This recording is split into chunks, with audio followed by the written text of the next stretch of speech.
خبره دا ده چې دا د افغان ریفوجیز چې راغلي د افغانستان څخه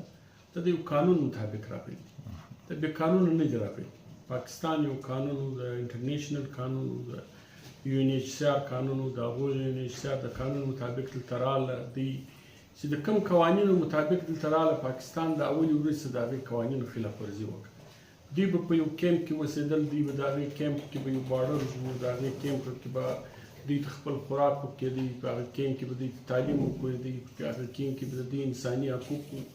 دغه به درکېدی، د دوی علم و فلانه دا به کېدل. دا یو انټرنیشنل قوانین دي. د انټرنیشنل قوانینو مطابق بیا که تا د باندې پرېښول، بیا د هغې انټرنیشنل قوانین دا دي چې دی به بیا خپل کاروبار کوي، بیا به دلته یو داسې ډور دغه ورکوي، نیشنلټي ورکوي چې دی خپل کاروبار کوي، بزنس کوي، چې دی هغه د افغان ریفوجیز پیسې نه اخلي. نو دی پکار دي چې دی د هغې دپاره خپل پیسې وګټي، د هغې دپاره خپل بینک ولري، د هغې دپاره د خپل جایداد واخلي، د هغې دپاره فلانی شی وکړي. دا ګرد شان سره تړلي شیان دي. دا وخت چې دوی کوم کار روان کړی دي دا غیر قانوني دي، غیر آئیني دي، دا د اقوام متحده د قوانینو خلاف دي. او ګډې دنیا پر دې باندې وخندل، امریکې ورته وویلې، دنیا ورته وویلې چې ته دا ریفوجیز په دا طریقه باندې ته نسې ایستلی، د دې پکار دي چې خپل قوانینو مطابق یې وباسي. د هغې قوانین دوی نه دي پر کړي. اوس موږ دا وایو چې ګرڅه په دنیا کې ګرڅه دونه مهاجریت هېڅ چېرې نه دی سوی لکه په افغانستان کې چې دوی د 40 کاله جنګ وکړي. یو جنګ وسو، امریکن روس لاړ، بیا امریکن رال، بیا امریکن ولاړ، یو 40 کاله 20 کاله یو جنګ وسو، 20 کاله بل جنګ وسو. د دې مهاجریت 40 کاله وسو. اوس یو سړی دلته پیدا سوی د 40 کاله، هغه افغانستان لیدلی نه ده، د هغه بچیان اوس ځوانان دي د 20 کاله. نو اوس خبره دا ده چې دا د کوم ځای شعري دی، دته باید چې ټول نیشنلټي ورکړي. ګرد دنیا یې 15 کاله بعد ورکوي، دی 40 کاله بعد نه ورکوي. دا څنګه ملک دی؟ دی پکار چې ته خپل ټول نیشنلټي ورکړي، دی خپل دلته کاروبار شروع کړي، خپل دغه وکړي چې په افغانستان کې حالات سم شي. دغسې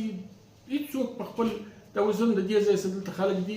مړي افغانستان ته. نه عمران خان چې ویلي و چېرې نیشنلټي ورله ورکړو، بیا هغه ولې د هغې خبرې نه په شا شو؟ ګوره عمران خان د مخه سره چې عمران خان په اقتدار کې نو موږ په 2013 کې موږ په دغه کې دا ټولې پارټیانې د عمران خان پارټۍ پکښې کې موږ د هغې دغه موږ هم زه خپله قومي اسمبلي ممبر وم، دې کې ټولې پارټیانې په دې کښېنستې، MQM په دې کې، جمعیت اسلامي وه، جمعیت علما وه، پیپلز پارټي وه، مسلم لیګ وه، PTI وه، جمعیت علما اسلام وه، دا ټول دغه ANP وله او دغه د شیرپا پارټۍ وله، دا ټولې پارټیانې پر دې باندې متفق شولې چې د هر چا 10 کاله په افغانستان پاکستان کې تېر شوي دي او هغه ته به نیشنلټي د پاکستان ورکول کېږي. دا د نواز شریف په دور کې دا هغه دور دی چې نواز شریف چې دا فیصله کېږي 3 میاشتې بعد نواز شریف یې لرې کړي. دا خبره په التوا کې پاتې شوه. بیا دغه خبره بیا عمران خان هم په مخه واخیسته. خو دا خبره د هر چا د وجې لارې صفاته ده، د ادارو د لارې هر چا څه دغه دي، بس چا هر څوک مقاصد کې لري. که نه دا فیصله سوی شوي چې 10 کاله هر چا په پاکستان کې تېر کړي دي، پیدا سوی دلیل دی، بلکې پیدا سوی دلیل دی، د هغه 10 کاله دلته سوي دي، هغه به د دې ځای نیشنلټي وکړي. دا فیصله سوی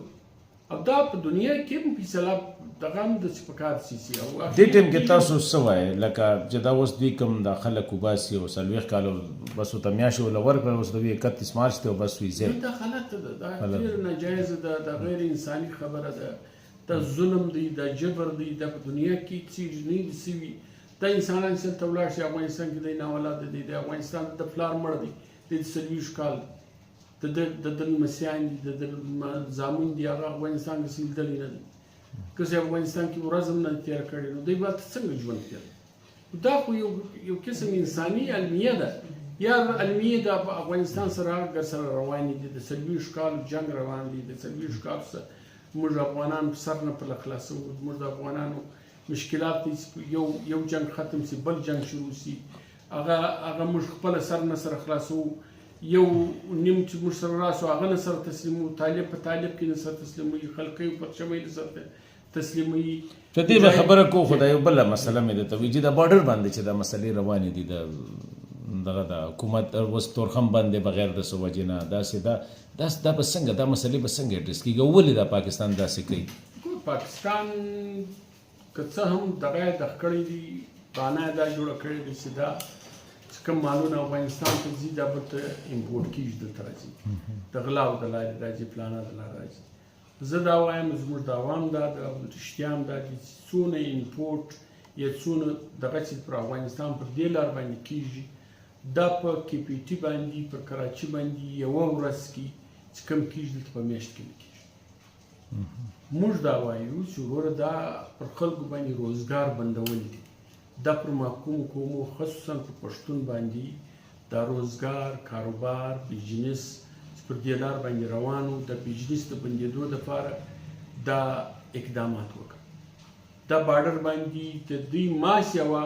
پر کندهار پر چمن بارډر باندې 4 ارب روپۍ امپورټ ایکسپورټ 4 ارب ډالر